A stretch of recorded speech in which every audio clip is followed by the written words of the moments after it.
నాలో నీవు నీలో నేను, నాలో నీవు నీలో నేను ఉండాలని నీయందు పరవశించాలని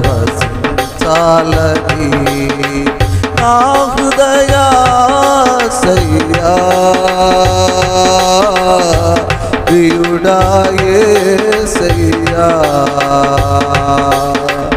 నా హృదయాశయ్యా ప్రియుడా యేసయ్యా,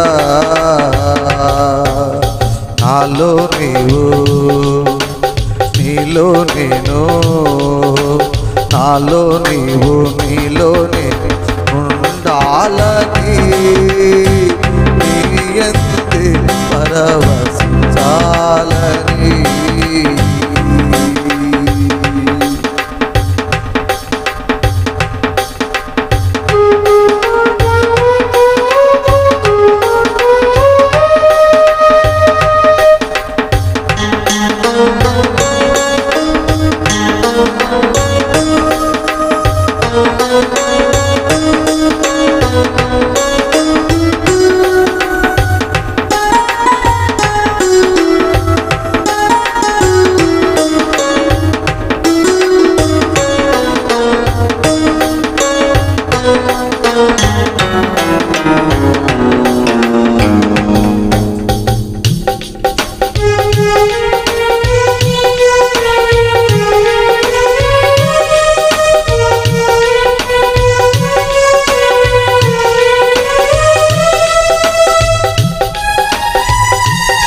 కడలియంతా ఎగిసి పడినా హద్దు దాటదు నీ ఆజ్ఞ లేక,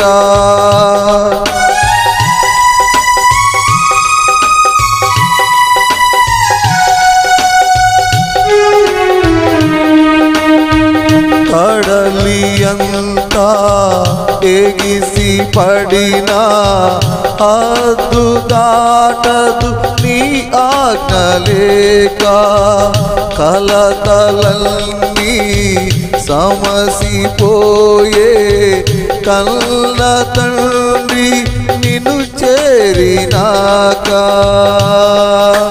కమనీయమైనది నీ దివ్య రూపము, కలనైన మరువను నీ నామ ధ్యానము, కమనీయమైనది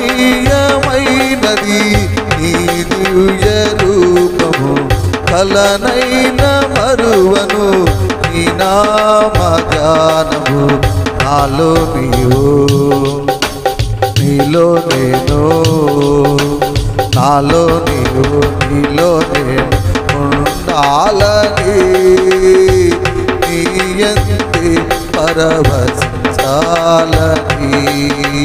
నా హృదయాశయ్యా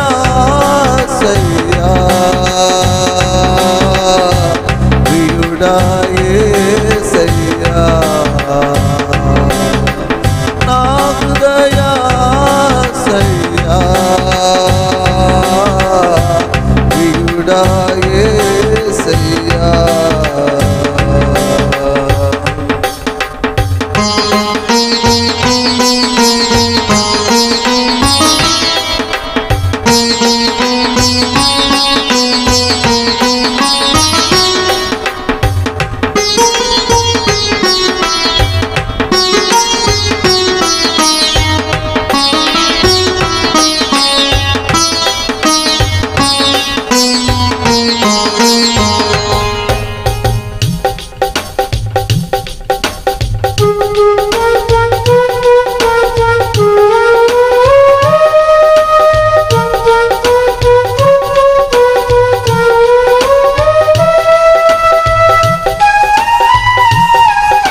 కమ్మనైనా బ్రతుకు బాట పాడుకుందును నీలో యేసయ్యా.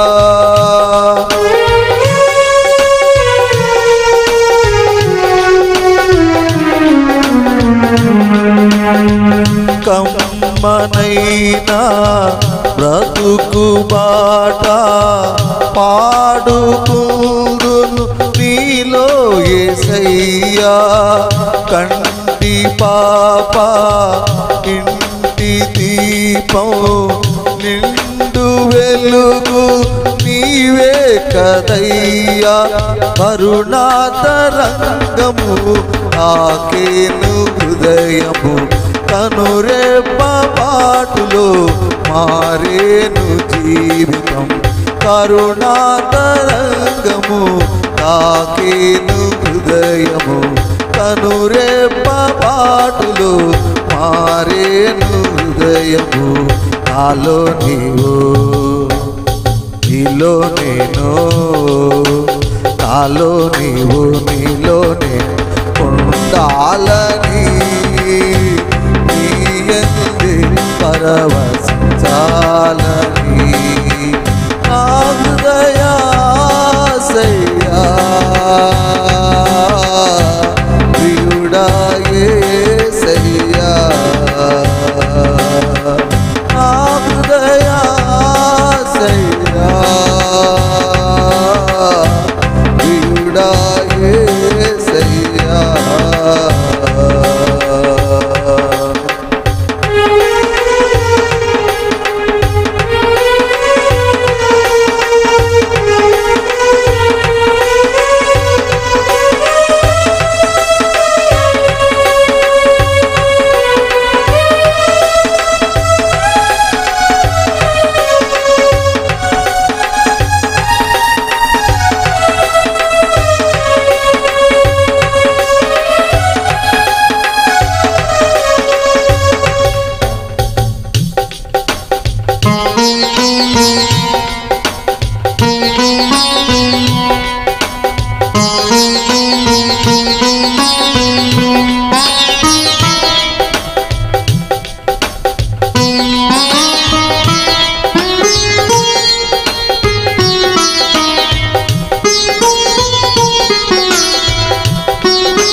స్నేహమైనా సందడైనా ప్రాణమైనా నీవే కదయ్యా.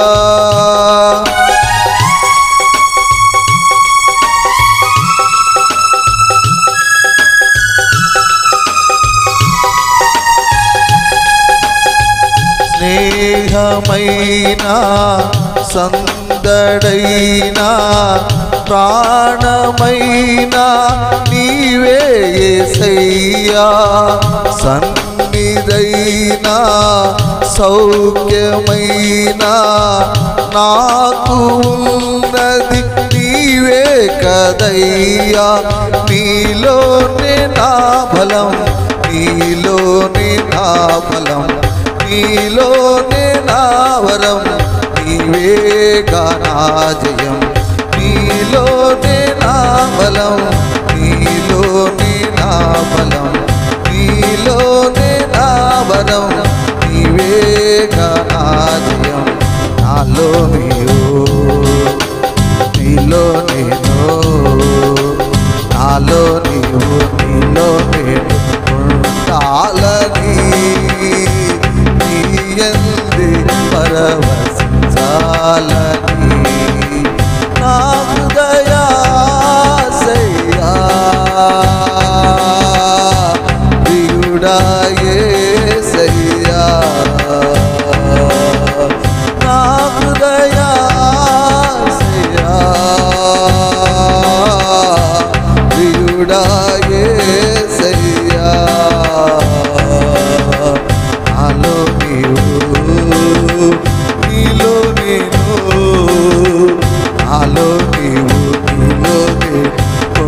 చాలని నీ యందే పరవశించాలని.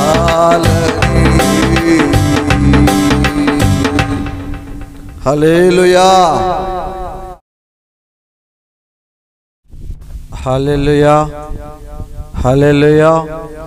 కూడి వచ్చిన మీ అందరికీ ప్రభు అయిన యేసుక్రీస్తు నామములో వందనాలు తెలియజేస్తా ఉన్నానండి. కొద్ది సమయం దేవుని వాక్యాన్ని ధ్యానం చేసుకుందాం. హల్లెలూయా, హల్లెలూయా.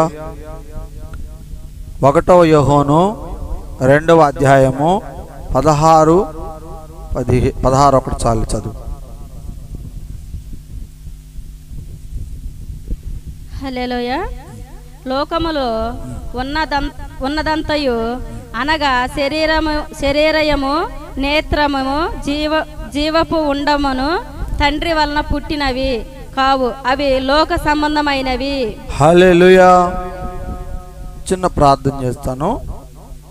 మహాపరిశుద్ధుడైన మా తండ్రి, ప్రేమ స్వరూపుడైన యేసయ్య, నీ పాదాల వందనాలు నాయనా.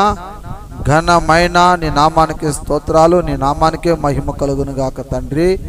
ఈ సమయంలో నాయనా నీ బిడ్డనైన నేను నాయనా నీ వాక్యమును ఉపదేశించుచుండగా ప్రభువా, నీ బిడ్డనైన నేను అల్పుడను అయోగ్యుడను అయినప్పటికీ నీ వలన ఎన్నికైన వాడిన గనక ప్రభువా, నీ పరిశుద్ధ ఆత్మను నాయనా మా మధ్యలోకి నడిపించి నీ బిడ్డలకు చక్కగా అర్థమయ్యేలాగా నీ వాక్యమును ఉపదేశించమని దేవుని కుమారుడవు ఈ లోకానికి రక్షకుడు అయిన యేసుక్రీస్తు పరిశుద్ధమైన నామమున ప్రార్థన చేసి బ్రతిమలాడుచున్నాను నా తండ్రి, ఆమెన్.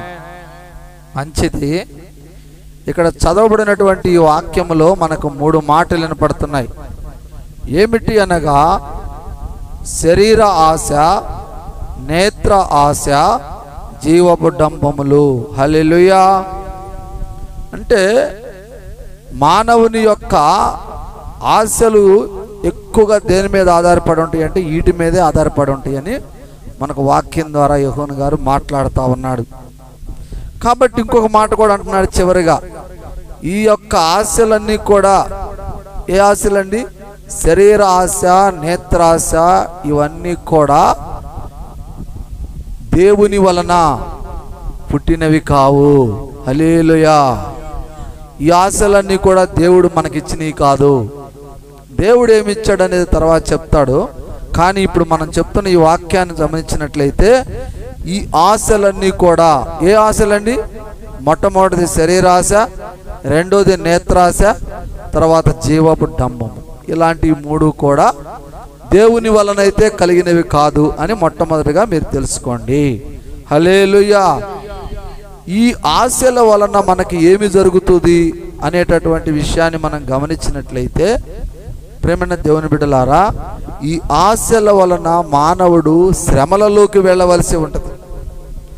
శరీరాశ వలన కావచ్చు, నేత్రాశ వలన కావచ్చు, ఇంకా రకరకాలైనటువంటి ఆశల వల్ల కావచ్చు. ఆశ అనేది మానవుని ఒక పాపమునకు దారి తీసేటటువంటి మార్గముగా ఉన్నది. అంటే ఆశలో 2-3 రకాల ఆశలు ఉంటాయి. ఒకటి దేవుని యందు ప్రేమ కలిగిన ఆశ ఉంటుంది, రెండోది శరీరానికి సంబంధించిన ఆశ కలిగి ఉంటుంది. ఈ రెండిట్లో మనుష్యుడు ఎక్కువగా శరీరానుసారమైన ఆశలలో జీవిస్తూ ఉంటాడు. అవునా కాదా?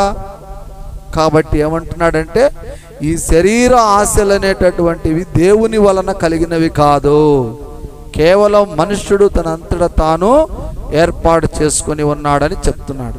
ఇంకొక వాక్యం చూపిస్తాను చూడండి. మార్కు సువార్తలో నుండి 7వ అధ్యాయము 21 నుండి 23 వరకు చదువుకుందాం. హల్లెలూయా. లోపల నుండి అనగా మనుషుల హృదయములో నుండి దురాలోచనలు, జరస్తములను, దొంగతనములను, నరహత్తులను, వ్యభిచారులను, లోభములను, చెడుతనములను, కృతిక్రములను, కామ విరాకములను, సమస్తమును, దేశస్థమును, హంసభావమును, అవినేకమును వచ్చును. హల్లెలూయా. 23 దాకా. ఈ చెడ్డవన్నీ లోపల నుండి బయలు వెళ్ళి మనుషుని పవిత్రపరచునని అపవిత్రపరచునని ఆయన చెప్పెను. హల్లెలూయా. అర్థమవుతుందండి వాక్యం? ఇందాకలే వాక్యం చెప్పాము, ఆశ అనేటటువంటిది శరీరాశ్రయ నేత్రాశలు ఇవన్నీ కూడా మానవుడిని ఇబ్బంది కలిగిస్తాయి అని చెప్పాం. ఇప్పుడు సహోదరి చదివింది, దాంట్లో ఎన్ని రకాలు మీకు వచ్చినాయి? మరి ఎన్ని రకాలు వచ్చినాయి చూస్తున్నారు కదా. నేత్రాశ వలన అంటే కళ్ళతో చూసిందల్లా కావాలనుకుంటారు కొంతమంది కపటము మోసాలతో కూడినటువంటి మాటలు మాట్లాడుతూ ఉంటారు. కొంతమంది శరీరాన్ని సుఖపెట్టాలనేటటువంటి ప్రేమ కలిగి శరీర సుఖాలకు బలహీనపడేటటువంటి వాళ్ళు ఉంటారు. ధనాన్ని ఆశించే వాళ్ళు ఉంటారు. ఒక్కొక్కరు కలహం, కయ్యాలకు పోవాలని, కొట్లాటకు పోవాలని, ఏదన్నా సమస్య వచ్చినప్పుడు దాన్ని మరి ప్రభు దగ్గర పెట్టుకొని దానికి ఏం జరిగింది, దానిలో ఎంతవరకు మనం సర్దుకొని పోవచ్చు, దేన్ని గురించి దీన్ని మనం ఒక విధమైన విషయాలకు రావచ్చు అనేటటువంటి విషయాలను మనం దేవుని ప్రార్థన ద్వారా తెలుసుకోవాలి అనేటటువంటి విషయాలు లేకుండా కామ క్రోమ మదమత్సర్యములతోట మానవుడు ఈ రోజున తన ఇష్టానుసారంగా బ్రతుకుతున్నాడు. అదే ఇప్పుడు మీకు వాక్యం చెప్పాడు. ఇప్పుడు మీరు గమనించండి ప్రియమైన దేవుని బిడ్డలారా, మనుష్యుడు ఒక శరీర ఆశకు లోనవ్వటం అనేది దేవుడు చెప్పినటువంటి మాటలా? అవునా కాదా? కాదు. ఎలాంటివి? శరీర సుఖాల కోసం దేవుడు చెప్పాడా? నీతిగా న్యాయంగా ఉండాలనే చెప్పాడు. ఒకరిని మోసం చేయమని చెప్పాడా? ఒకరికి అన్యాయం చేయమని చెప్పాడా? ఒకళ్ళ మీద ద్వేషించమని అంటున్నాడా? ఒకళ్ళని మోసంగా ఏదైనా చేసి వాళ్ళ దగ్గర వస్తువులు కాజేయమని చెప్తున్నాడా? ఒకళ్ళని దూషించమని చెప్తున్నాడా? ఏం చెప్తున్నా అనేటటువంటి కొన్ని కార్యక్రమాలను మనము జాగ్రత్తగా పరిశీలిస్తూ ఉండాలి. దేవుడు చేసేటటువంటి కొన్ని కార్యక్రమాలను మనం జాగ్రత్తగా వినాలి. దేవుడు ఈ ఆజ్ఞలు మనకి ఇచ్చాడా లేదా, దేవుడు ఈ కార్యక్రమాలు మనకి ఇచ్చాడా లేదా అనేటటువంటి విషయాలు గమనిస్తూ మనం ముందుకు అడుగు వేయాల్సి ఉంటుంది. కాబట్టి ఇంకొక వాక్యం చూపిస్తాను చూడండి. యాకోబు రాసిన పత్రికలో నుండి కొత్త నిబంధనలో ఉంటుంది. యాకోబు రాసిన పత్రిక 1వ అధ్యాయము 14వ వాక్యం చదువుకుందాం. హల్లెలూయా. ప్రతివాడును తన శరీర స్వైకమైన దురాశ చేత ఈడ్వబడి మరియు కొల్బడిన వాడై దేశించబడును. దురాశ గర్భము ధరించి పాపమును అనగా పాపము పరిపార్కమై మరణమును కనుగొనును. చాలు. హల్లెలూయా. మరోసారి 14 చదువు. ప్రతివాడును తన స్వకీయమైన దురాశ చేత ఈశ్వడబడి మరులు కొల్పబడిన వాడై శోధించబడును. హల్లెలూయా. అంటే అక్కడ వాక్యం ఏం చెప్తున్నాడంటే యాకోబు గారు, ఎవరికి వాళ్ళు తన స్వయ నిర్ణయాల మీద అంటే సొంత నిర్ణయాలు. ఈ లోకంలో మనుషుడు ఏంటంటేనండి తనకు తానే నిర్ణయించుకునే శక్తి దేవుడు మనకి జ్ఞానాన్ని ఇచ్చాడు కదా. ప్రతి మనిషికి మెదడు ఉంది. మెదడులో మరి ఆ మెదడుకు కొన్ని ఆలోచనలు చేసే శక్తి ఉన్నది.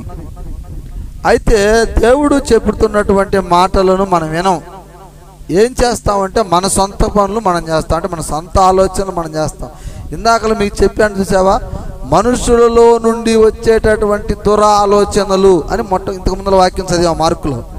అంటే మనుషుడిలో నుండి వచ్చేటటువంటి ఆలోచనలు, మనుషుడి యొక్క సొంతంగా చేసేటటువంటి ఆలోచనలు, అవి దేవుడికి ఇష్టం లేనటువంటివిగా వాక్యం చెప్తా ఉంది. అవునా కాదండి? ఒకళ్ళని మోసం చేయటం దేవుడికి ఇష్టమేనా? ఒకళ్ళ మీద పోట్లాడుకోవటం దేవుడికి ఇష్టమేనా? ఒకళ్ళను ఒకళ్ళు అవమానించేసుకోవటం దేవుడికి ఇష్టమేనా? ఒకళ్ళ వస్తువులు కాజేయటం దేవుడికి ఇష్టమేనా?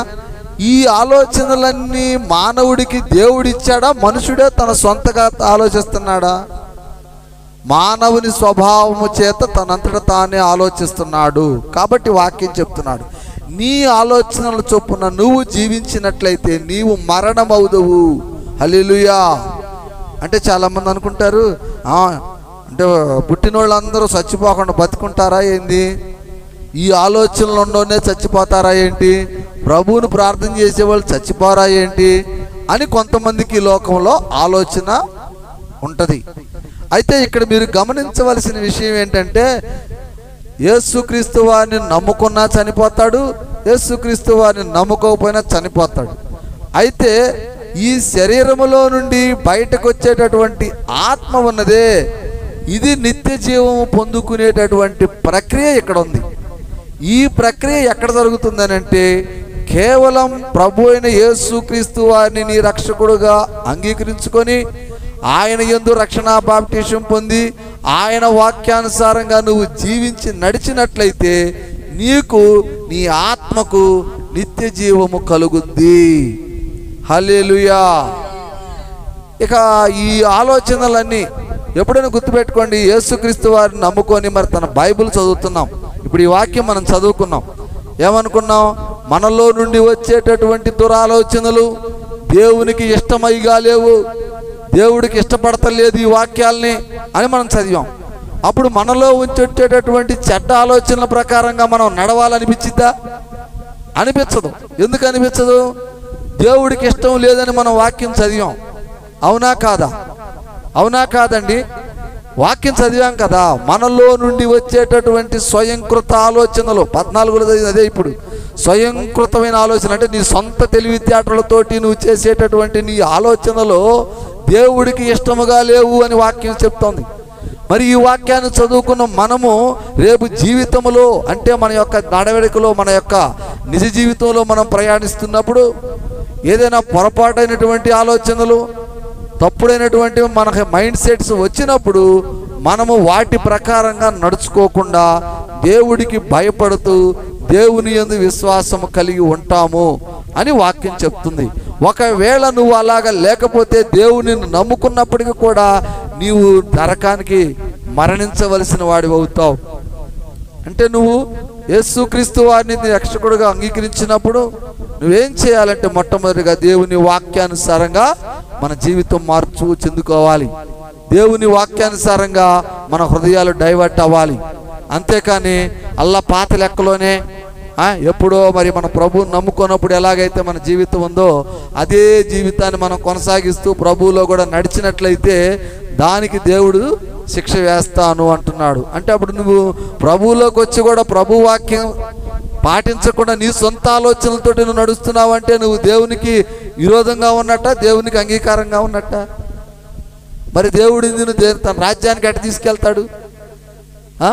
ఎట తీసుకెళ్తాడు? ఒక్కసారి మనం ఆలోచించాలి. అదే ఇప్పుడు ఈ వాక్యం చెప్తున్నాడు.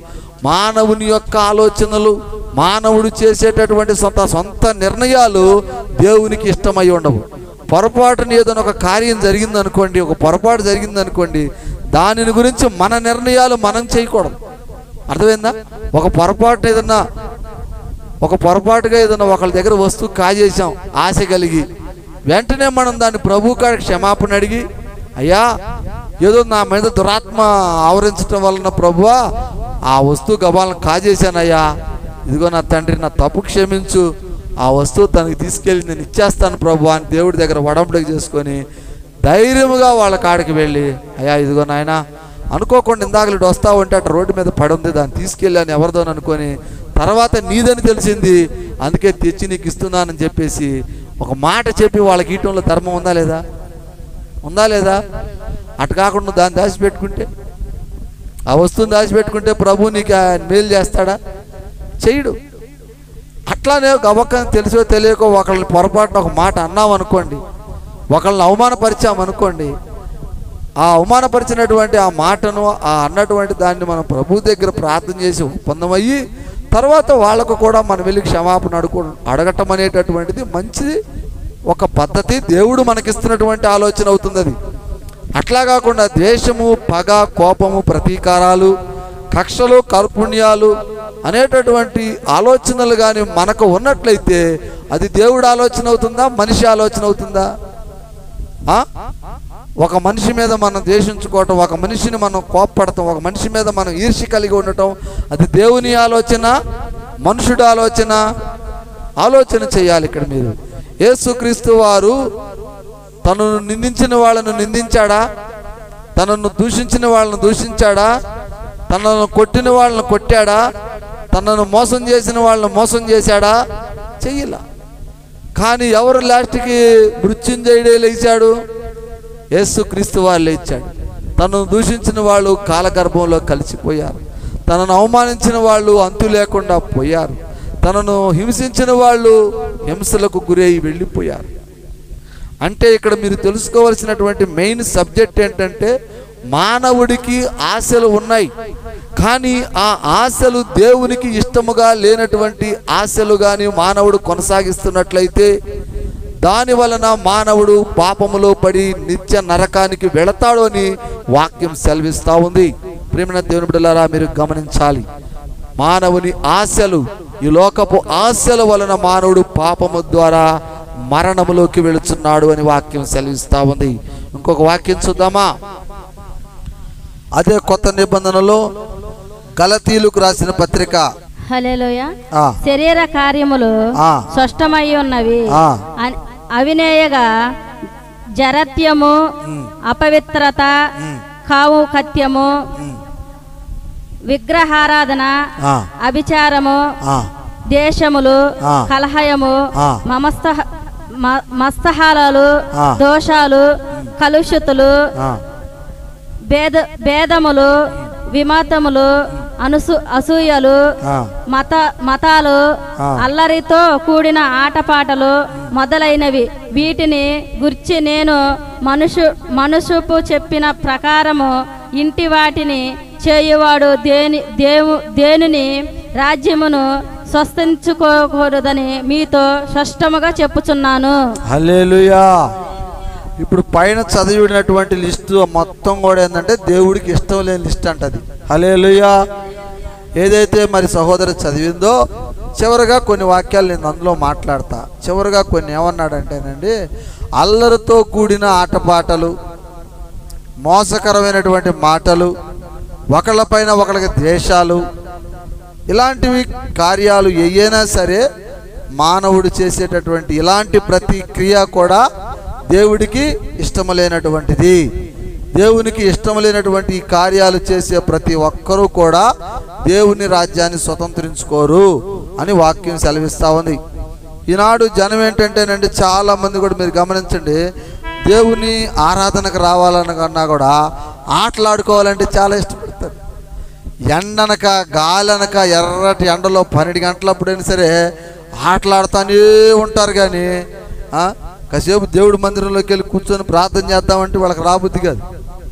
చూడండి ప్రియమైన దేవుని బిడ్డలారా, వాళ్ళని ఆటలాడుకోవద్దని మనం అంటలా. ఆటలాడుకోవటం మంచిదే, కానీ ఎప్పుడు ఆడుకోవాలంటే దానికి ఒక సమయం ఉంటుంది. ఆ సమయంలో నువ్వు ఆడుకోవటం మంచిది. అన్ని సమయాల్లో నువ్వు ఆడుకోకూడదు. అర్థమవుతుందా? ఆడుకోవటానికి ఒక సమయం ఉంది. అంటే ఆదివారం రోజు మాకు సెలవు కాబట్టి బడికి మేము ఆడుకుంటామంటే కరెక్టే, కాదంటలా. కానీ ఆదివారం రోజు కూడా ఆడుకోవటానికి ఒక సమయం ఉంటుంది. ఏ సమయంలో అంటే ఆదివారం రోజు ఉదయాన్న దేవుని ఆరాధన కార్యక్రమంలో పాల్గొని సాయంకాలాన అంటే 4 గంటల తర్వాత మనం చక్కగా ఆటలాడుకొని పాటలు పాడుకొని ఏదైనా దేవుడికి అల్లరలేనటువంటి కార్యాలు అవి కూడా కొంతమంది ఆడుకోమన్నారు పాడుకోమన్నారు అని చెప్పి పిచ్చి పిచ్చి పాటలన్నీ పాడి జనానికి ఇబ్బంది కలిగే పనులు చేయకూడదు. అది కూడా జనానికి ఇబ్బంది లేనటువంటి కార్యాలనే మనం చేయవలసి ఉంటుంది అని వాక్యం సెలవిస్తూ ఉంది. అది కూడా ఎప్పుడు దేవుని ఆరాధన సమయం అయిపోయిన తరువాత చేయాలా, ముందు కాదు. హల్లెలూయా. ఇంకొక వాక్యం చూపిస్తా. నిర్గమాకాండము 20వ అధ్యాయము పాత నిబంధనలో ఉంటుంది. పైకి రండి, ఫస్ట్లోనే ఉంటుంది. నిర్గమాకాండము 20వ అధ్యాయము 17వ వాక్యం అక్కడ చదవండి. అక్కడ కూడా మానవుని ఆశల గురించి దేవుడు మాట్లాడుతున్నాడు. ఇలాంటి ఆశలు కలిగి ఉన్నట్లయితే మానవుడు మరణంతో ఉంటాడని దేవుని వాక్యం చెప్పబడతా ఉంది. హల్లెలూయా. చదువు. నీ పొరుగు వారిని ఇల్లు ఆశింపకూడదు. నీ పొరుగు వారి భార్యనైనను, అతని దుస్తులైనను, అతని దాసినైనను, అతని యొద్దునైనను, అతని గాడిదనైనను, నీ పొరుగు వారి దగును దేనినైనను ఆశింపకూడదని చెప్పుచున్నాను. హల్లెలూయా. అర్థమవుతుందా? ఆశించకూడదు. నువ్వు ఇప్పుడు ఏమి చెప్పిందో సహోదరి చదివిందో వాటన్నిటిని మనం ఆశించకూడదు. ఇలాంటివి ఆశించిన ప్రతి ఒక్క వ్యక్తి ఏమవుతాడు? దేవుని ఉగ్రతకు శాపానికి గురైపోయి నిత్య నరకానికి మరణాన్ని పొందుతాడు. ఆశ కలిగి ఉండాలి, కానీ ఇలాంటి ఆశలు కలిగి ఉండకూడదు. పక్కన వాళ్ళ ఇల్లును దోసుకోవాలని ఆశ కలిగి ఉండకూడదు. పక్కన వాళ్ళ యొక్క ఫ్యామిలీలను చెడగొట్టాలని మనం ఉండకూడదు. కొంతమంది చూడండి, పాపం భార్యాభర్తలు చక్కగా మేడ్ ఫర్ ఈచ్ అదర్ లాగా ఉండి వాళ్ళు చాలా స్నేహంగా అన్యోన్యంగా ఉంటా ఉంటే వాళ్ళ మధ్యలోకి కొంతమంది దుష్ట శక్తులు తయారవుతారు. తయారయ్యి చక్కగా నడుస్తున్నటువంటి వారి మంచి జీవితాన్ని ఈ దుష్టశక్తి నిర్వీర్యం చేస్తూ ఉంటుంది. కుటుంబాలు పచ్చబడిపోకుండా పతనమైపోతున్నాయి. ఈ రోజున చూస్తే యవన బిడ్డలు ఎంతమంది, అలా యవనస్తులు ఎంతమంది, కుటుంబాలు భార్యాభర్తల కుటుంబాలు ఎంత బలహీన పడుతున్నాయి. ఎందుకు ఈ దుర ఆలోచన నీకు కలుగుతూ ఉంది? ఎందుకు ఈ చెడ్డ ఆలోచన నీకు కలుగుతూ ఉంది? దేవుని వాక్యం చెప్తా ఉంది కదా, పొరుగు వానిది ఏది నువ్వు ఆశించకూడదు, దాని వలన నీకు శ్రమ అని. మరి ఎందుకు నువ్వు ఆశిస్తున్నావు? ఎందుకు నువ్వు కలుగుతుంది నీకు ఈ కోరిక అంటే ఇది కేవలం నీలో ఉండేటటువంటి స్వయంకృత ఆలోచన. హల్లెలూయా. అదే ఇందాక చెప్పాడు, యాకోబు రాసిన పత్రికలో 1వ అధ్యాయం 14వ వచనంలో చెప్పాడు, మానవుని యొక్క స్వయంకృత ఆలోచనల వలన మానవుడు నిత్య నరకానికి వెళ్ళి మరణమవుదుడు అని ఈనాడు దేవుని వాక్యం సెలవిస్తా ఉంది.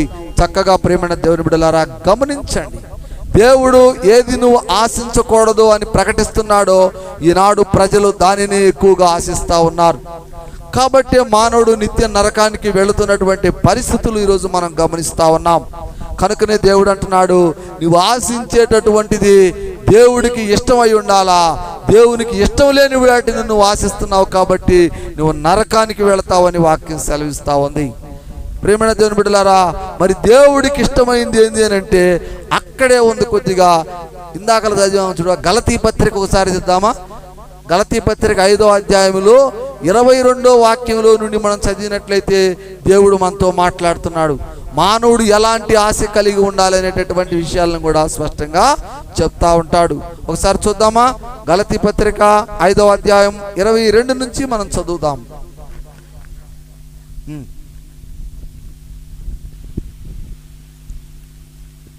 అయితే ఆత్మ ఫలమే గాక ప్రేమ, సంతోషము, సమాధానము, దీర్ఘశాంతము, దళయత్వము, మంచితనము, విశ్వాసము, సాత్వికము, ఆశాగ్రహము. ఆశా నిగ్రహం అంటారు. Okay, right. ఇంకా వీటి వాటిని విరోధమైన నియమేమిది లేదు. క్రీస్తు యేసు సంబంధములు శరీరమును దాని ఇచ్చులతోనూ దురాశతోనూ సిలువ వేసి ఉన్నారు.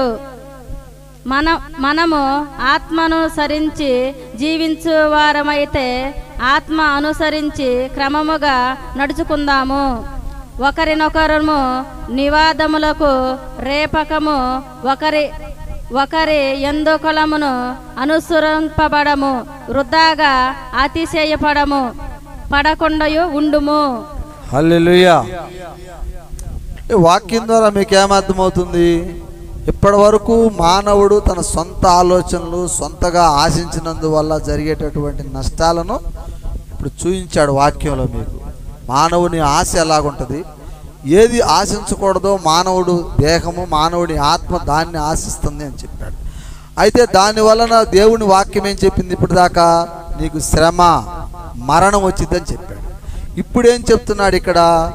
నీలో ఉండేటటువంటి కొన్ని ఆశల వలన, కొన్ని కార్యక్రమాల వలన నువ్వు దేవుని రాజ్యాన్ని స్వతంత్రించుకుంటావు. ఏంటి అంటే ప్రేమ, దయాళత్వము, శాంతము, ఎదుటివారిని మరి ప్రేమించేటటువంటి హృదయము, నిన్ను వలే నీ పొరుగు వారిని ప్రేమించేటటువంటి మంచి మనస్సు కలిగి ఉండటం అనేది దేవుడికి ఇష్టమైన ఆలోచనలు, దేవుడికి ఇష్టమైనటువంటి కార్యాలు. ఆశా నిగ్రహము కలిగి ఉండాలా. ఆశా నిగ్రహం అంటే ఏంటండి? ఆశ అనేది మనం ఇప్పుడు దాకా చదువుకున్నాం. చాలామంది ఏంటంటే అన్నీ ఆశిస్తూ ఉంటాం. అవునండి, ఎదుటి వాళ్ళని మోసం చేయాలని, ఎదుటి వాళ్ళకంటే మనం బాగా డాంబికంగా ఉండాలని, ఎదుటి వాళ్ళని ఏదో ఒక విధంగా అన్యాయం చేయాలని రకరకాల ఆలోచన. ఈ ఆశ కలుగుతున్నటువంటి మనము ఈ ఆశను మనము కాదు, ఇది దేవునికి ఇష్టం లేదు, ఈ చెడు ఆలోచనలు మనం చేసి ఈ చెడు ఆశ మనం కలగటం అనేది దేవుడికి ఇష్టం లేదు అని దేవుని వాక్యానుసారంగా మనము ఏదైతే మనం చేస్తున్నటువంటి సొంత ఆలోచన చెడు ఆలోచన ఉందో దానిని మనం నిగ్రహము చేసుకొని నిలబడటం అనేది కూడా దేవుడి విషయంలో ఒక గొప్ప కార్యంగా చెప్తున్నాడు. అందుకే ఆశా నిగ్రహము కలిగి ఉండుట కూడా దేవుడు ఇచ్చేటటువంటి ఒక మంచి ఆలోచన అన్నమాట. అది మీకు ఉదాహరణగా చెప్పాలంటే 2-3 వాక్యాలు చెప్తా. ఏంటంటే అది జనరల్గా జరిగేదే. మన పక్కింటి వాళ్ళు ఒక 40,000 రూపాయలు పెట్టి టీవీ కొన్నారనుకోండి, పక్కింటి ఆమెను చూసి ఏమకి అమ్మంటే ఆశ కలుగుద్ది. ఏమంటది? 40,000 పెట్టి టీవీ కొనుక్కొచ్చింది, ఫ్లాట్ టీవీ, అబ్బో ఎంత పెద్దదో ఏందో, అయ్యో అలా మనం కూడా తెచ్చుకోవాల్సిందే. ఆమె ఏం తెచ్చిందో నీకు తెలియదుగా, ఆమె ఎంత కష్టపడి తెచ్చిందో నీకు తెలియదుగా. తీరా ఆమెను పోయి నువ్వు అడిగితే ఎడ తెచ్చావు, ఏంది 50,000 రూపాయల టీవీ అంటే ఆమె అంటది ఎడ తెచ్చేది ఏముంది, ఆడ ఫైనాన్స్ వాళ్ళు ఉన్నారు, ఫైనాన్స్లో పెట్టాం, ఒక 10,000 అడ్వాన్స్ కట్టాం, 40,000 వడ్డీ వేసుకున్నాడు, నెలకు 4,000 రూపాయలు కిస్తీ పెట్టాం, 2 సంవత్సరాలు పెట్టాం అమ్మాయి. ఇంతేనా, పోదాంపా మనం కూడా వెళ్దాం అని అమ్మట రెండో మనిషి కూడా పోతాడు. ఇప్పుడు ఆ మనిషి ఎట్ట తీర్చిద్దో మనకు తెలియదు. మనం నెలకు 4,000 కట్టాలా, మనకు వచ్చే ఆదాయం ఎంత, మన కుటుంబ పరిస్థితులు ఏంటి, ఇవన్నీ ఆలోచన చేసుకోవాలా లేదా? మనం ఆలోచన చేయకుండా వాళ్ళు ఎవరు తెచ్చుకున్నారని మనం కూడా ఆశ కలిగి మనం కూడా తెస్తే రేపొద్దున నువ్వేం చేస్తావంటే ఈ ఆశ చొప్పున తెచ్చిన దీనికి సరైనటువంటి డబ్బులు కట్టలేక శని ఆదివారాల్లో కూడా నువ్వు దేవుడి మందిరానికి వెళ్ళలేక పనికి వెళ్ళాల్సిన పరిస్థితి వచ్చింది. చాలాసార్లు చెప్పే విషయాలు మీకు. ఆశ కలిగినప్పుడు నీకు జరుగుతుంది అన్నమాట ఇది. అప్పుడు నువ్వేం చేయాలా? ఆ పక్కింటి వాళ్ళు ఏం తెచ్చుకుంటే మనకెందుకు, మనకు డబ్బులు సమృద్ధిగా ఉన్నప్పుడు ప్రభువే మనకు దయచేస్తాడు, అప్పటిదాకా మనకు దాంతో అక్కర్లేదు అని చెప్పి నువ్వు ఆ ఆశని నిగ్రహించుకోగలగటం అనేది చాలా ఉత్తమమైనటువంటి విషయం అని దేవుని వాక్యం సెలవిస్తూ ఉంది. అలాగ మనం డైవర్ట్ చేసుకోవాలి. అలాగ మనం దేవుని బిడ్డలమైనటువంటి మనందరం కూడా ఒక ఆశను మనం ఆశించకుండా దాని వలన కలిగేటటువంటి నష్టాన్ని మనం తెలుసుకొని దానికి నిగ్రహం కలిగి ఉండటం అనేటటువంటిది మంచి లక్షణం. అవునా కాదండి? ఒక వ్యక్తిని మనం అవమానకరంగా మాట్లాడటం, ఒక వ్యక్తిని అవమానకరంగా దూషించటం అనేది మంచిదా చెడ్డదా? చెడది. దానివల్ల నష్టం జరిగిద్దని తెలుసుకున్నటువంటి మనమేం చేయాలి? అలాంటి అవమానకరమైన మాటలు కావచ్చు, అవమానకరమైన విషయాలు కావచ్చు, మనం పక్కన వాళ్ళతో ఏం చర్చించకూడదు, ఏమీ మాట్లాడకూడదు. ఎందుకంటే వాటి వలన మనకి కోపము క్రోధము ఏర్పడి దాని వలన మరి నష్టం జరుగుద్ది. అక్కడ ఈర్ష్య ద్వేషాలు పగలు ప్రతీకారాలు ఏర్పడతాయి. కాబట్టి మనం ఇక్కడ ఆలోచించాల్సింది ఏంటంటే వాక్యానుసారంగా పక్కన వాళ్ళకి నష్టం కలిగేటటువంటి దానిని మనం ఆశించకూడదు. పక్కన వాళ్ళకి ఇబ్బంది కలిగేటటువంటి కార్యక్రమాలని మనం చేయకూడదు. ఒకవేళ చేస్తే అది దేవుడి దృష్టిలో తప్పు గనక దాని వలన నీకు శ్రమ వచ్చుద్ది, దాని వలన మనం నష్టపోతాము, దాని వలన మనకు అనేక రకమైనటువంటి ఇబ్బందులకు గురయ్యి కుటుంబం అన్నీ కూడా పతనం అయ్యేటటువంటి పరిస్థితులకి మనం దిగజారిపోతామని చెప్పి వాక్యము సెలవిస్తూ ఉంది. హల్లెలూయా. ఇంకా 2 వాక్యాలు ఉన్నాయి. రోమియోలకు రాసిన పత్రిక 7వ అధ్యాయము 21 నుంచి 25 వరకు చదువుకుందాం. హల్లెలూయా. యేసయ్య చెప్పేటటువంటి ఆలోచనలు ఎలాగోండి చెప్తున్నా. ఇంతకు ముందర చెప్పిన ఆలోచనలన్నీ నీ సొంత ఆలోచనలు, మానవుని స్వయంకృత ఆలోచనలు, స్వయంకృత ఆశ నిలయాలవి. ఇప్పుడు చెప్తున్నటువంటి ఈ సబ్జెక్ట్ ఏంటంటే దేవుడి ఆశ, దేవుడి కోరిక ఎలా ఉందనేటటువంటి విషయాలను మీకు చెప్తున్నా. రోమియోలకు రాసిన పత్రిక 7వ అధ్యాయం, రోమియోలు అని రాసి ఉంటుంది చూడమ్మా, రోమి అని రాసి ఉంటుంది. రోమియోలకు రాసిన పత్రికలో 7వ అధ్యాయంలోకి వెళ్ళి 21 నుంచి 25 వరకు చదువుకో.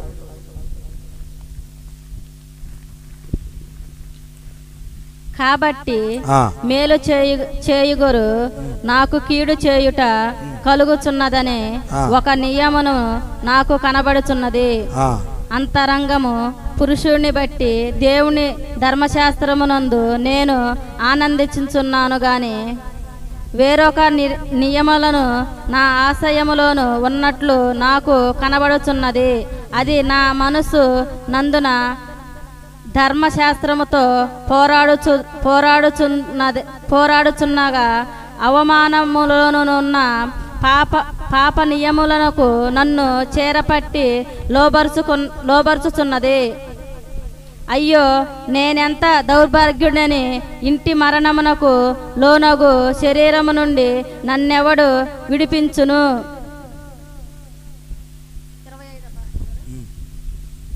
మన ప్రభువైన యేసుక్రీస్తు ద్వారా దేవునికి కృతజ్ఞత స్తుతులు చెల్లించుచున్నాను. కాగా మనుషుని విషయములో నేను దేనినైనను, శరీర విషయములోను పాపమయ్యను మనుషులను దాచుడైన ఉన్నాను. హల్లెలూయా. వాక్యాన్ని మీరు గమనించినట్లయితే ఇక్కడ కూడా మనుషుడిలో నుంచి వచ్చేటటువంటి దురాలోచనలు అనేది దేవుడికి ఇష్టం లేనట్లుగా ఉన్నాయి. మరి ఈ ఇష్టం లేనటువంటి ఈ దురాలోచనలు మనలోకి వచ్చినప్పుడు మనం ఏం చేయాలి? భ్రష్టులం అయిపోతున్నాం కదా, దానివల్ల మనకు శ్రమలు వస్తున్నాయి కదా, దానివల్ల మనకు మరణం వస్తుంది కదా అని అంటే, అప్పుడు చివరి వాక్యాల్లో చదివింది ఏంటంటే, సహోదరి, అప్పుడు మనం ఏం చేయాలంటే మన మనసులోనికి వచ్చేటటువంటి ఆలోచనలు మనం పోగొట్టుకోవాలి అంటే మనము దేవుని ప్రార్థనలోకి రావాలి. హల్లెలూయా. అర్థమవుతుందండి? మనం ఏం రావాలి? దేవుని ప్రార్థనలోకి రావాలి. ఎప్పుడైతే ఒక వస్తువును చూడగానే అబ్బా అది బాగుంది, కొంటే బాగుండే అనుకుంటే అది ₹1,00,000 అయితే కొనుక్కుంటే ఏమైతే నీకు అప్పు అవుతుంది. అప్పు అయితే ప్రార్థన కూడా మానేసి 24 గంటల పనుల్లోనే కూర్చోవాల్సి వచ్చింది. ఇక సైతాన్ని పట్టినట్టు లెక్కే కదా, శ్రమల్లో ఉన్నట్టే కదా. దానివల్ల శరీరం బలహీనం అవుతుందా? శరీరం నశించిపోయి అనారోగ్యానికి పాలవుతావా? అనారోగ్యం వల్ల నీ యొక్క జీవితం కుంటుపడిపోతుందా? ఎంత నష్టం జరుగుతుంది అన్నమాట. కాబట్టి ఇక్కడ వాక్యం ఏంటంటే, మనలో నుంచి వచ్చేటటువంటి చెడు ఆలోచనలు కావచ్చు, చెడు ఆశలు కావచ్చు, వీటన్నిటిని కూడా యేసు క్రీస్తు నామములో సిలువ వేయాలి. హల్లెలూయా. ఏం చేయాలి? సిలువ వేయాలి. దురాశ కలుగుతుంది, ఏదో ఆశ కలుగుతుంది, మన హృదయంలో ఏదో నేత్రాశ కలుగుతుంది. నేత్రము ద్వారా చూసిన దాన్ని శరీరం కోరుతుంది. ఏం చేయాలి? మోకాళ్ళేసి ప్రభుకు ప్రార్థన చేయాలి. ప్రభువా, ఇది నాకు సరైన ఆలోచన కాదు, నీ వాక్యం సెలవిస్తా ఉంది. పొరుగు వానిది దేనిని నేను ఆశించకూడదని నీ వాక్యం చెప్తుంది. కాబట్టి ఈ ఆలోచన నాకు వస్తున్నది అంటే అర్థం ఏంటంటే ఇది నాకు శ్రమ. కాబట్టి నాయనా, పరిశుద్ధుడా, యేసయ్యా, ఈ యొక్క శ్రమ కలిగిన ఈ ఆలోచనలను నాలో నుంచి నిర్వీర్యించేసేయి. నాకు ఆశా నిగ్రహాన్ని తీసుకురా. ఈ ఆశల వలయాలలో నుండి నన్ను బయటికి తీసుకురా. ఈ యొక్క కామ క్రోమ మదమాశ్చర్యాల నుండి మమ్మల్ని బయటికి తీసుకురా. ఎలాంటి దుర ఆలోచనలు మా హృదయంలోకి రానివ్వకండి, ఎలాంటి దుర ఆశలను మా హృదయంలోకి రానియకండి ప్రభువా అని మనము గట్టిగా మోకాళ్ళేసి ప్రార్థన చేయాలి అని వాక్యం సెలవిస్తూ ఉంది. ఇలాగ నువ్వు చేసినప్పుడు ఏం జరుగుతుందంటే దేవుని పరిశుద్ధాత్మ నీ మీదకు వచ్చి నీలో శాంతి సమాధానము నీలోకి వచ్చి అనిపించింది, వానిలే వాళ్ళు అప్పు తెచ్చుకొని కొనుక్కుంటే మళ్ళీ ప్రభు ఎప్పుడొకప్పుడు నా సహాయం చేయబోతాడా, నేను కొనుక్కోబోతానా, కాకపోతే కొద్దిగా 1 సంవత్సరం లేట్ అయింది అంతేగా అని మనం ఆశా నిగ్రహము కలిగిన వాళ్ళమై ఉండాలి దేవుని బిడ్డలము. హల్లెలూయా. అంతేనా? లేకపోతే మనం కూడా వెంటనే దూకాల వాళ్ళతో పాటు. అలా దూకితే ఏమైంది? అప్పుల పాలైపోయి ఒకసారి ఇల్లు గిట్రా మొత్తం వదిలిపెట్టి దోచాల మీద తిరుగుతున్నటువంటి పరిస్థితులు చూస్తున్నాం లోకంలో. ఉన్నారా లేదా? మరి అంతే, అప్పులు ఎక్కువ చేసుకుంటే పరిస్థితి అదే. కాబట్టి ఆశా నిగ్రహం కలిగి ఉండాలని దేవుని వాక్యం సెలవిస్తుంది. అయితే ఇంకొక వాక్యం లాస్ట్లో చెప్తున్నా. మత్తయి సువార్త 22వ అధ్యాయంలో నుండి మనం చదివినట్లయితే ఇక్కడ కూడా దేవుడు చక్కగా మనతో మాట్లాడుతూ ఉన్నాడు. మత్తయి సువార్త 22వ అధ్యాయము 37 నుంచి 40 వరకు చదువుకుందాం చివరి వాక్యముగా. హల్లెలూయా. చదువమ్మా ఒకసారి. మత్తయి సువార్త 22వ అధ్యాయము 37 నుండి 40 వరకు చదువు.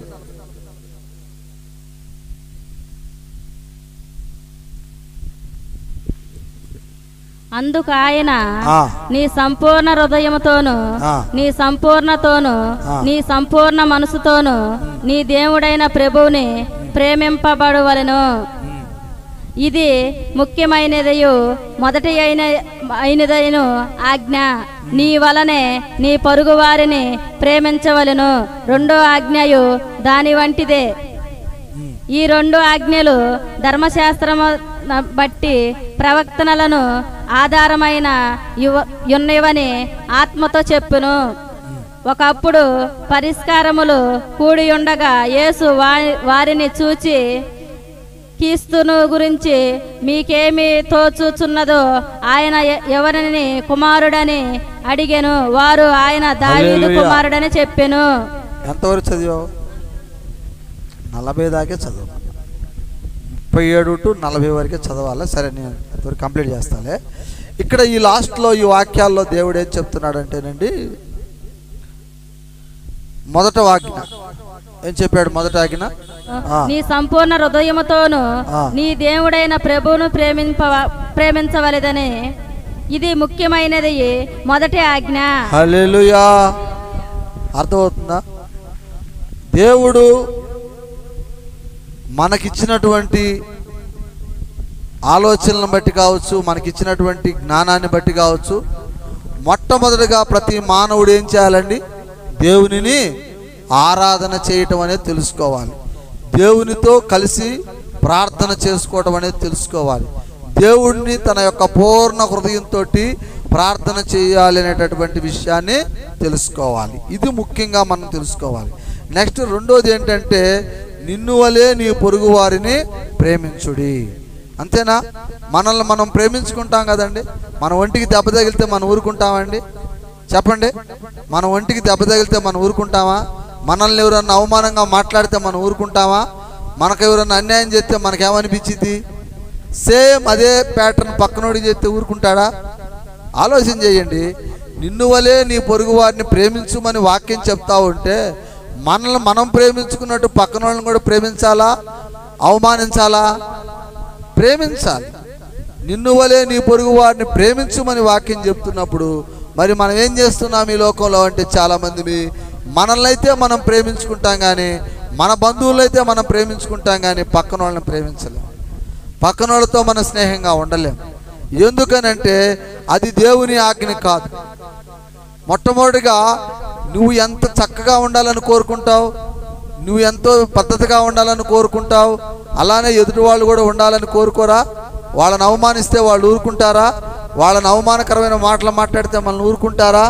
ఎవరికైనా అన్యాయం చేస్తే వాళ్ళు ఊరుకుంటారా? చెప్తున్నా, వాక్యం ఏంటంటే, నిన్ను ముందర నువ్వు అధ్యయనం చేసుకో. నన్ను ఎవరైనా అంటే నాకు బాధేస్తుంది కదా, నన్ను ఎవరైనా అవమానిస్తే నాకు బాధేస్తుంది కదా, కాబట్టి నేను ఎదుటి వాళ్ళని ఏమీ అనకూడదు, ఎదుటి వాళ్ళని కూడా నేను అవమానపరచకూడదు అనేటటువంటి విషయాన్ని నువ్వు తెలుసుకోవాలి అని వాక్యం చెప్తుంది. ఇది రెండవ ఆజ్ఞ, అవునా? మొట్టమొదటి ఆజ్ఞనేమో దేవుడిని ప్రార్థన చేయటం తెలుసుకోవాలి. గుర్తుపెట్టుకోండి ప్రియమైన దేవుని బిడ్డలారా, ఈ రెండవ ఆజ్ఞ నీకు రావాలి అంటే, నువ్వు మొట్టమొదటి వాక్యాన్ని ముందు తెలుసుకోవాలి. హల్లెలూయా. అర్థమైందని చెప్పిన మాట. రెండో ఆజ్ఞ ఇచ్చాడు దేవుడు. 2 ఆజ్ఞలు మనకు దారి చేశాడు. ఈ 2 ఆజ్ఞలలో రెండో ఆజ్ఞ నువ్వు కరెక్ట్గా ఉండాలి. నిన్ను వలే నీ పొరుగు వారిని ప్రేమించాలి, నిన్ను వలే నీ పొరుగు వారిని అవమానపరచకూడదు అనేటటువంటి విషయం నీకు ఎప్పుడు తెలుస్తుంది? నీ పూర్ణ హృదయముతోటి, నీ యొక్క హృదయముతోటి దేవుడితో ప్రార్థనలో కొనసాగినప్పుడే, దేవుడితోటి నువ్వు ప్రార్థనలో కొనసాగినప్పుడే, దేవుని ఆత్మ నీతో మాట్లాడుతున్నప్పుడే, దేవుని యొక్క ఆలోచన శక్తి నీలోకి వచ్చినప్పుడే నీకు రెండో వాక్యం అర్థమవుతుంది. ఎందుకంటే దేవుడు నీతో చెప్తున్నటువంటి మాటలు నీ హృదయంలో పవిత్రతగా ఉండి, నీ వాక్యం నీ హృదయంలో పవిత్రంగా ఉంటుంది కనుక దేవుడు నిన్ను వలే నీ పొరుగు వారిని ప్రేమించు అని చెప్పాడు. కాబట్టి నేను ఎవరిని ఏమి మోసకరంగా మాట్లాడకూడదు, అవమానకరం చేయకూడదు, ఏది చేయకూడదు అనేటటువంటి విషయాలను మనందరం ముందుగా తెలుసుకొని మనకలాగానే మన పక్కన వాళ్ళని కూడా ప్రేమించాలి. ఒకవేళ ప్రేమించకపోతే ఏమైందంటే అది దేవుడికి ఇష్టం లేని కార్యం, అది సైతాన్ కార్యం. కాబట్టి అక్కడ సైతాన్ ఏర్పడి అక్కడ మరి శాపము పాపముగా వచ్చి అక్కడ జనానికి నష్టము జరిగే అవకాశాలు ఉంటాయని వాక్యం సెలవిస్తూ ఉంది. అవునా కాదా? ఆలోచన చేయండి. కాబట్టి మానవుడు ఆశ కలిగి ఉండాలి, ఆశా నిగ్రహము కలిగి ఉండాలి, 2 కలిగి ఉండాలి. అట్టయితే మొట్టమొదటి చెప్పిన ఆశలు దేవుడికి ఇష్టం లేని ఆశలు. ఇప్పుడు రెండోసారి చెప్పినటువంటి ఈ ఆశలన్నీ కూడా దేవుడికి ఇష్టమైనటువంటివి. ఏమిటంటే ఇది మనస్సు పూర్తిగా దేవుడు ఆరాధనా సమయం ఏదైతే ఉందో ఆ ఆరాధనా సమయానికి మనం ఆబ్సెంట్ అవ్వకుండా ప్రతి వారము దేవుడి సన్నిధికి వెళ్ళి మనం ప్రార్థన చేయగలగాలి.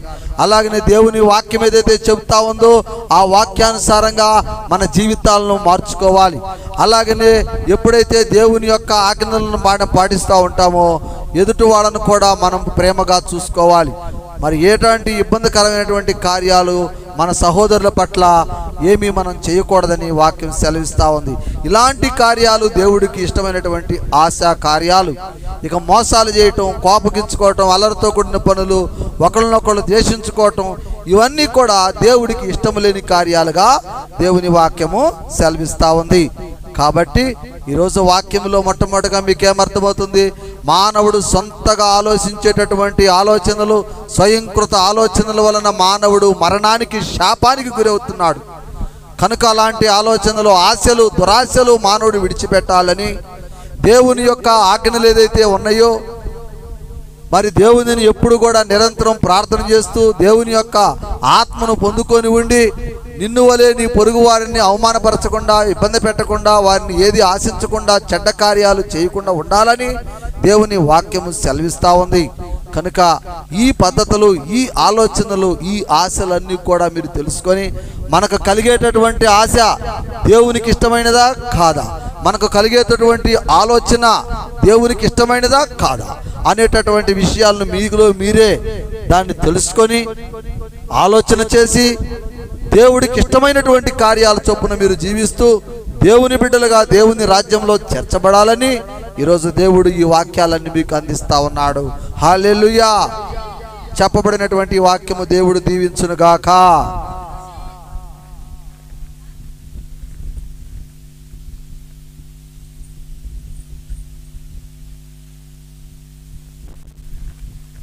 నా ప్రాణము ఈ దేహము, నా ప్రాణము నీవిచ్చిన బహుమానము.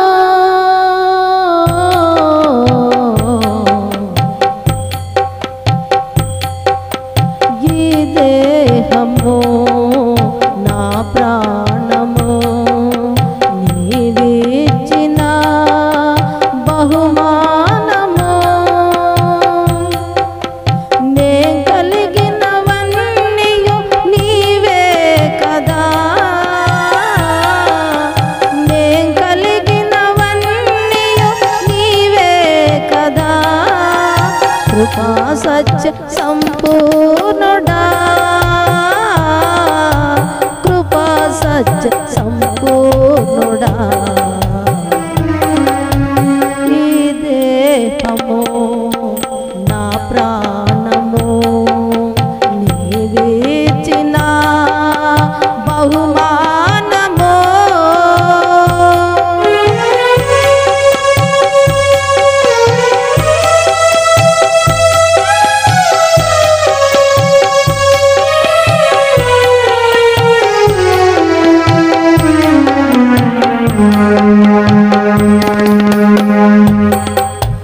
మట్టితో నన్ను దీవించినావు, జీవము పోసి వెలిగించినావు.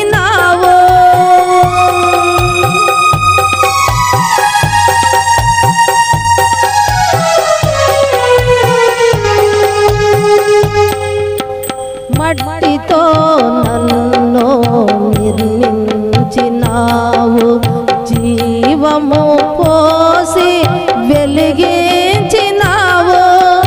ఆశ్చర్యుడా, అభిషేకుడా, ఆశ్చర్యుడా, అభిషేకుడా, శ్రీమంతుడా నా యేసయ్యా, శ్రీమంతుడా నా యేసయ్యా. ఈ దేహము, నా ప్రాణము నీవిచ్చిన బహుమానము. ఈ దేహము, నా ప్రాణము నీవిచ్చిన బహుమానము. నే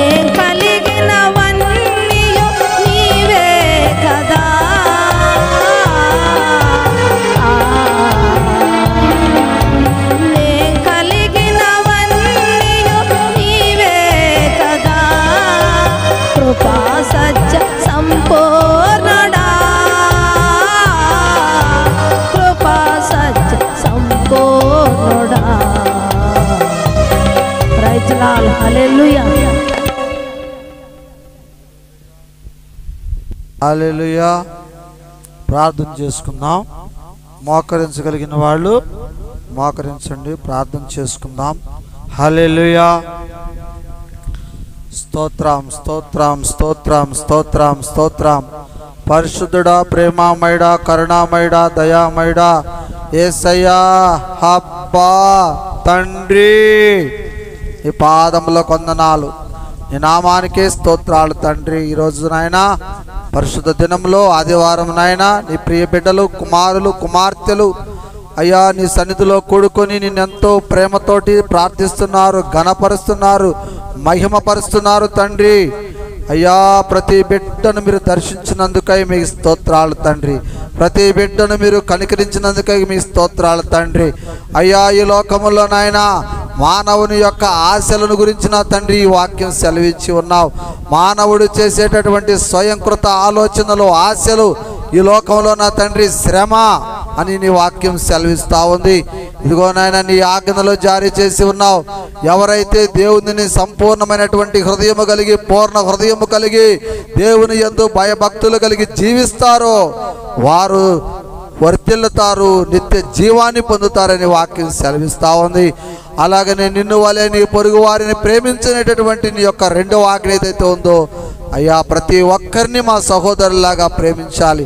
అయ్యా మాకు బాధ కలిగిద్ది అనుకున్న విషయాలలో పక్కన వాళ్ళని మేము మాట్లాడకూడదు. నన్ను అవమానిస్తే నేను అవమానపడతానని, నాకు బాధ కలిగితే ఎదుటి వారికి బాధ కలిగిద్దని నా తండ్రి నీ వాక్యం సెలవిస్తూ ఉంది. కనుక నీవు నాయనా నీవు ఎలాగైతే ఉండాలనుకుంటావో, నీవుకి ఎలాగైతే కోరిక ఉంటుందో అలాగనే ఎదుటి వాళ్ళని గురించి కూడా ఆలోచన చేసుకొని చక్కని ఆలోచనల చొప్పున ప్రతి మానవుడు జీవించాలని నీ వాక్యం సెలవిస్తూ ఉంది. అలానే కూడి వచ్చినటువంటి ప్రతి బిడ్డను మీరు నాయన దర్శించండి. ప్రతి బిడ్డ హృదయంలో ఏముందో మీకు తెలుసు ప్రభువా. అయ్యా వారి కుటుంబాలతో మీరు మాట్లాడండి నాయన. వారి యొక్క కుటుంబాల్లో ఉన్నటువంటి ప్రతి చీకటిని, ప్రతి దురాత్మ శక్తిని యేసయ్య పరిశుద్ధ నామములో తొలగించమని ప్రార్థిస్తున్నాను తండ్రి. ఇదిగో నాయన చిన్నల నుంచి పెద్దల వరకు ప్రతి ఒక్క బిడ్డను మీరు దర్శించండి ప్రభువా. గ్రామంలో ఉన్న ప్రతి బిడ్డను మీరు దర్శించండి ప్రభువా. ప్రతి ఒక్కరి హృదయాలతో మీరు మాట్లాడండి ప్రభువా. ప్రతి ఒక్కరూ నాయన మారు మనసు పొందాలి నాయన. ప్రతి ఒక్కరూ సత్యములోకి రావాలి తండ్రి. ఆ యొక్క దుర ఆశలను, దుర ఆశయాలను, దుర ఆలోచనలను విడిచిపెట్టాలి ప్రభువా. మంచి ఆలోచనలోకి రావాలి ప్రభువా. మంచి యొక్క ఓర్పు, సహనము, ప్రేమ, శాంతము కలిగినటువంటి ఆలోచనలోకి ప్రతి మానవుడు రావాలి తండ్రి. ప్రతి ఒక్కరు ఒకరు సహోదరులాగా భావించుకోవాలని నీ వాక్యం సెలవిస్తూ ఉంది. కనుక నాయన చెప్పబడినటువంటి ఈ వాక్యం అంతా కూడా నా ప్రభువా అయ్యా నువ్వెంతో ప్రేమతోటి నాయన నీ బిడ్డలతో మాట్లాడి ఉన్నావు, అందుకై స్తోత్రాలు.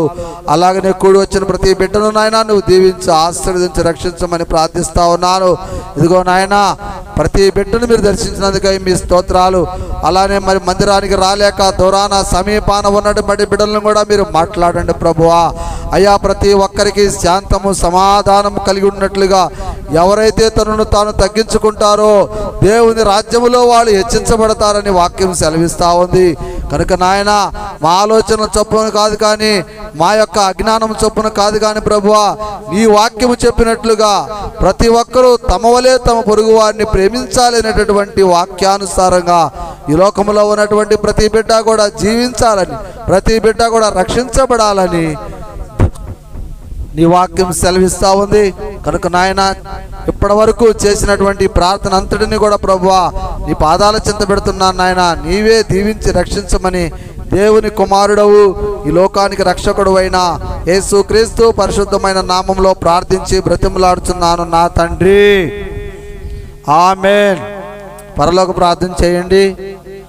కొందరు మా తండ్రి నామం పరిశుద్ధపడును గాక, నీ రాజ్యం మాకు వచ్చును గాక, నీ చిత్తము మాకు నెరవేర్చబడి.